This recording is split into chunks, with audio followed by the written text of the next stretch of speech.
Jumbo everyone, I'm Morgan and this is the very unofficial guide to the Animal Kingdom Lodge at Walt Disney World in Florida.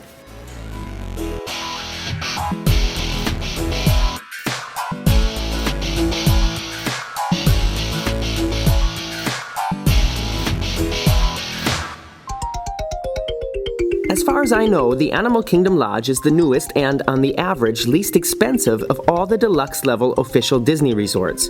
We were there in November 2011, and this video will show you all around the grounds in our room, as well as give you some money-saving advice and my general impression of the property. Here we go! We had a double room, which was definitely big enough for both of us, although I have stayed in much bigger hotel rooms for less money. The rooms include 2 sinks, a separate toilet and tub, your beds with the awesome handcrafted wooden headboards, a radio alarm clock with iPod and MP3 docking capabilities, which is actually really bright at night, coffee machine, small fridge, flat screen TV, table and chairs, and of course the balcony. Now, if you take a close look again at the map of the resort, you will see that about 75% of all the rooms face the animal viewing area, called the Savannah, which means even if you don't pay the ridiculous extra charge for a Savannah View room, you will most likely get one anyways. It's a surprisingly evil trick of Disney to get more of your money, and if you get to the resort and realize you don't have the view you want, you can always just upgrade and pay the extra money then, if you think it's worth it. The resort has 4 trails leading to the rooms, which are all connected by the central lobby, and this lobby is amazing.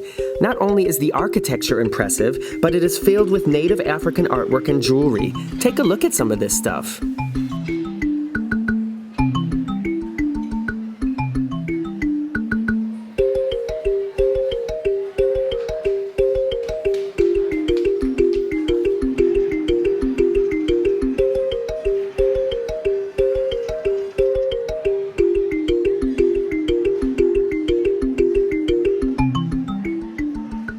If you walk straight through the lobby and back outside, there's a large animal viewing area which is helpful in case you happen to not get a Savannah view, as well as the fire pit.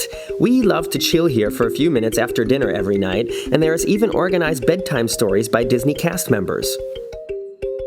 The restaurants of the Animal Kingdom Lodge are also inside or directly outside of the lobby. Click the link on or below the video to see more about the great food available here. And out in front is the resort's one dedicated bus stop with the free Disney transportation to all the theme parks, water parks, and downtown Disney. Click the link to find out more about the Disney Resort buses. The Animal Kingdom Lodge has one great big pool, which is to the right of the lobby. It's surrounded by tropical plants, has a small water slide, a zero-point entry, and a few different hot tubs. Also in the pool area is the Hakuna Matata playground and the fitness center for you people who can't go a day without working out, even at Disney World.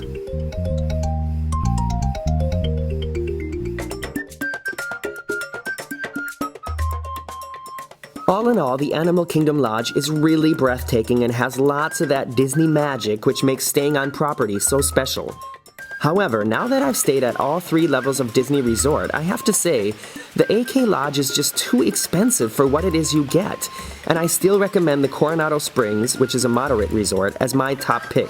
Of course, the deluxe level resorts all have at least 2 table service restaurants and a bar, as well as being completely enclosed entities, but seriously, is that worth over $100 extra a night? Not to me.